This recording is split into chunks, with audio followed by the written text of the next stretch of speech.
Hey, thank you so much for joining me for another episode of Racking Up Rentals. This is episode number 203, which means you can find show notes at thoughtfulre.com/E203. Please do everybody, you and us, a big favor by hitting the subscribe or follow or whatever plus sign button. It looks like these days, whatever app you are watching or listening to this in. Thank you so much if you're listening on Apple or Spotify or any other podcast platform. If you're checking this out now on YouTube, since we're doing these on YouTube too, thank you so much for that. And onward with today's episode. In today's episode, I want to talk with you about something that I think is very common advice. It's a common topic, and it's a common topic because it's a real life, daily slice of life, real type of a thing that we all have to think about and kind of decide on our own all of the time. And that is about this idea of walking away. Should you be willing to walk away? Should you be not willing to walk away? How do you communicate that? And what this really comes down to is it's about negotiation. But it's what's really interesting is there's two levels of negotiation, which I'm going to get to in just a second. Why does this matter, though? I just want to make the point that I think that this matters so much because when we don't have enough clarity on our own philosophy, it creates a lot of internal turmoil. You know what I mean? When we aren't sure exactly how we see something, or that we are willing to see something in this way this time and to see it in a different way this time, if we have to kind of like relitigate the topic of anything in our lives every time it comes up, that's kind of exhausting. It creates a lot of internal turmoil, and it can certainly lead to like procrastination and sort of self-sabotaging types of behaviors. And so I think it's important for us to have these types of dialogues all the time, because the sooner we get to our own philosophy about these, like the easier everything goes. So today's question is sort of like on this topic of should you be willing to walk away or not? How would a thoughtful real estate entrepreneur approach it? What would a tree do, so to speak? And so I was thinking about that because I'm just like you guys. I'm just out there swinging the sword, trying to get things done. And I've had these thoughts myself too. And I've decided what my philosophy is. And then later I've just opened it back up to reconfirm that that's indeed what I want my philosophy to be. And then I go back to utilizing that philosophy. So I want to talk with you about that today, because there's two layers of this conversation. There is an inward layer, the conversation we're having with ourselves, the negotiation we're having with ourselves, dare I say. And then there's the outward layer, which is the negotiation and conversation we're having with the seller. So let's talk about inward first. This actually just came up. It comes up a lot, I guess, actually, in all of our coaching calls in the deals workshop and our group calls and things like that. This topic of needing to get a deal done versus wanting to get a deal done. Now, if you've just joined a program, if you have just invested in yourself and your education, you've just sent some marketing letters maybe for the first time, you often feel like, yeah, I really want to get a deal. But what you're actually thinking is, I need to get a deal. Like, I just put some I into this investment, and so I need some RO on that I. You know what I'm saying? I need some return on that investment because I've just invested in this, either financially or energy wise or whatever. And that can create this sort of vibe of I need to get a deal done. Or maybe needing comes from, the feel like I am hurting financially right now. I need to get a deal done so I can get a win. And all of that is really scarcity based, right? It's not abundance based, it's scarcity based. I need to get a deal, right? I need a breath of air. I need a drink of water. It comes from this perspective of scarcity. And it's very easy for us to all empathize with that feeling because we're all humans, for crying out loud. And we've all felt that way about lots of different things across our lives. But I think it's safe to say that in most probably aspects of life, but certainly in this idea of wanting to get a deal, needing to get a deal, it's better to not need, because when you need, you can make compromised decisions. When you need, you don't give yourself the ability to think clearly. You think out of a place of desperation and scarcity. Now, there is the other side of this internal conversation, though, and that is determination and persistence. And when you say, I'm willing to walk away because I don't need this deal in your own head, the other side of this conversation is, I am determined and I am not going to give up on this. I am persistent and I am going to keep working on this and not give up. I'm not going to just walk away because I want to be persistent. So I think on this internal level, the question becomes, how can you decide to keep going from a place of, it's not that I need this to happen, but I'm being persistent because I want this to happen. And my self-worth, this is a big part of it, my self-worth is not dependent on whether or not I get this deal done. My decision to have invested in myself in this educational program or whatever is not dependent on whether I get this deal done. This is a marathon. It's a much longer trajectory. There's lots of time. I don't need to say yes to this in order to feel good about myself. I can just continue to want to say yes until it doesn't make sense.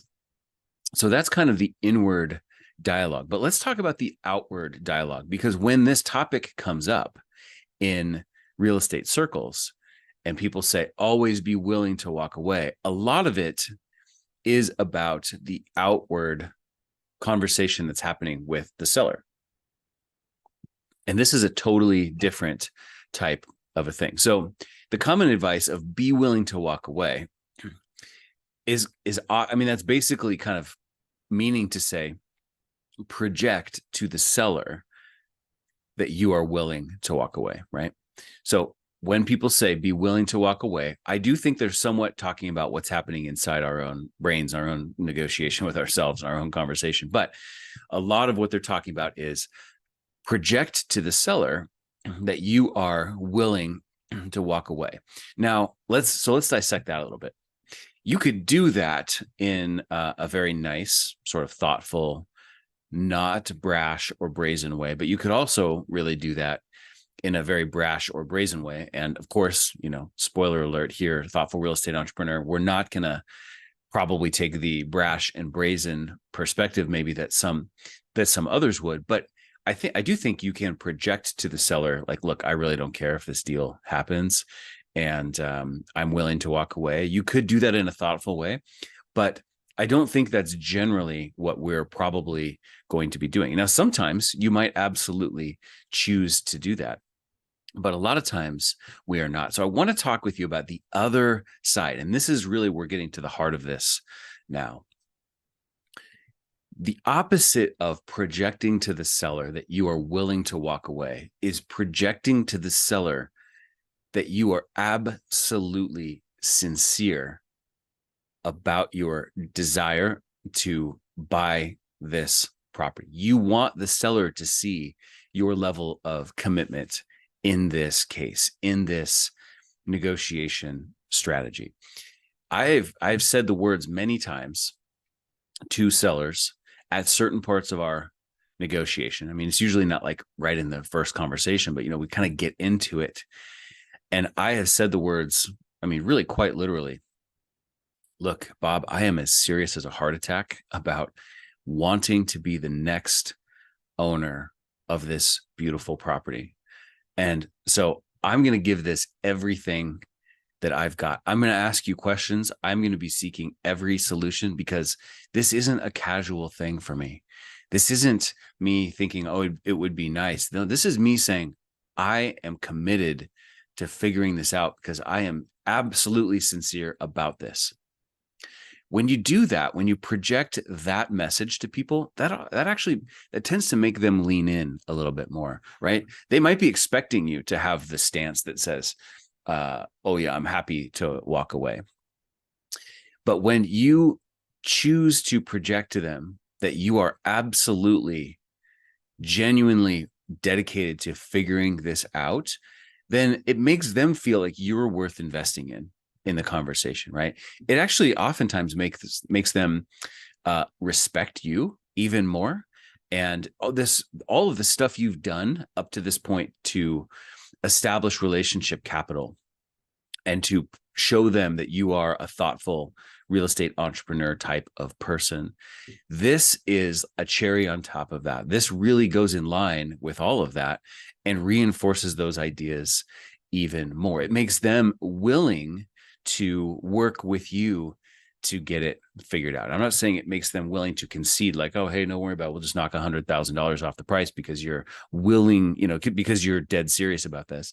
It's not that, but it is that you now absolutely get the benefit of the doubt with them. And you can sometimes trigger some sense of reciprocity, right? Because you are talking to the seller now and you're saying, look, I understand that it's not super clear how this comes together in a way that meets your needs and that I can live with, but I am not going to give up because I am dead serious about being the next owner of this beautiful property. And it shows that you're giving them something, and it can trigger some reciprocity to make them want to then give more to you in terms of this conversation and be willing to continue that conversation with you and be open to the conversation and be amenable to your ideas and things like that. One of the bigger deals that I did was a few years ago, and it was buying this really nice eight unit building. It was the seller. My first conversation with him was $2.15 million is what he wanted through incremental negotiation, which is of course its own story, but we're certainly getting to that a little bit here today too. We negotiated lots of due diligence, lots of lending considerations, et cetera. We got the price to 1.85 million. And he was not going to be involved in the financing at all. So this was not a seller financing deal. And as it came together, I had honestly spent 6 months busting my butt doing nothing except working on getting this deal done. And what that means was I flipped a couple other properties. I sold a couple rentals. I substituted some security a lot. Okay. The truth is I substituted security a lot, if you know what I'm talking about with that concept. I literally spent 6 months full time rearranging my portfolio, gathering the capital here and there because I needed many hundreds of thousands of dollars to close this, like $700,000 or something like that. And I did all of this and I came up just a little short. It was like, $75,000 short or something like that. And I had to go back to the seller and I had to say, Bill, listen, I have been doing everything I possibly can. If you had had a camera following me around for the last 6 months, you'd be amazed at what you would have seen. And I have pulled together everything I need here, except for the $75,000 that the bank is requiring for this loan. Now, I know we've talked about seller financing wholly and in part before, but I've got to this point now where I am asking you, can you please take a promissory note for $75,000? I want to secure it with this other property, not related to this property, because the bank won't let you be in second position on this property as we close, but they're okay if we secure you with this other property I own. You have seen from me these last 6 months that I am dead serious. I am insanely committed to being the next owner of this beautiful property. You've worked with me to this point. Can we please work together to get this across the finish line? And in showing him how committed I was, how sincere I was, not just telling him, but showing him over the course of a 6-month escrow and telling him in this moment how committed I was and asking for his help on this final little bit to get it done, he said yes. And we had talked about seller financing so many times in the past, and he had said no to entire seller financing, to partial seller financing. He had said no. But when it came right down to it, and we were just on the 5-yard line, to use a football analogy, of getting this deal closed, and we needed this thing, I truly believe that it was my sincerity in showing him that I was not willing to walk away, was the thing that got that negotiation approved. And so that he was involved with that final $75,000 and we got the deal done. So to me, here's the point on the outward side. You making a choice, whether you want to clearly project, hey, I'm willing to walk away to the seller, or you clearly projecting to the seller, I really sincerely want to buy this property and I am just absolutely committed to it. That's a strategic negotiation decision. I don't think there's a blanket thing that says we always have to do it this way or that way. Like a lot of negotiations, it's a dance and we have to feel the person that we're dancing with and what is the vibe and what's going to work in this exact moment. And I can see situations where absolutely sort of having the stance that projects like, hey, okay, all right, I see this doesn't work for you. I guess it's not going to come together. I've got lots of other properties already that I own. I've got lots of other things I can buy. I don't need to buy this one. I'm willing to walk away. Here's what it takes. There are times when that makes sense, I think. But there are also times, and this is what I want to hammer into today, that showing your sincerity that you're not willing to walk away is also extremely powerful in a relationship-based negotiation. So to wrap this up, in conclusion, I really feel like what we need to get to, and maybe that's a funny choice of words, but the ideal state of being is one in which we don't need to buy anything. We don't need to do any of these things, but we sincerely want to. And that sincerity, while relieving us of the scarcity of the neediness, while it relieves us of that, it also gives us the benefit of the sincerity of saying, I really want this, and I am really, really committed to it. That is it for today's episode of Racking Up Rentals. So again, show notes can be found at thoughtfulre.com/E203. Please subscribe to this podcast, whether you're watching on YouTube, that type of subscription, Apple Podcast subscription, please do that. And if you would take just a second to rate and review the show, I tell you what, this is the most rewarding thing to me.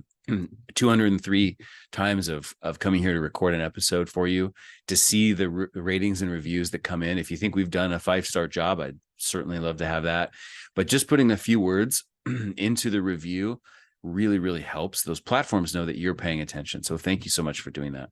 I would love to have you also in our Facebook group. Did you know we have one? Yep, we do. It's called Rental Portfolio Wealth Builders. You can search Rental Portfolio Wealth Builders, obviously in Facebook, or you could just type group.thoughtfulre.com into your browser. The magic of the internet will land you right on that spot in Facebook, and you can hit that beautiful blue button that says join.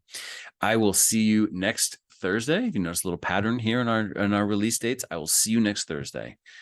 Until then, this is Jeff from the Thoughtful Real Estate Entrepreneur signing off.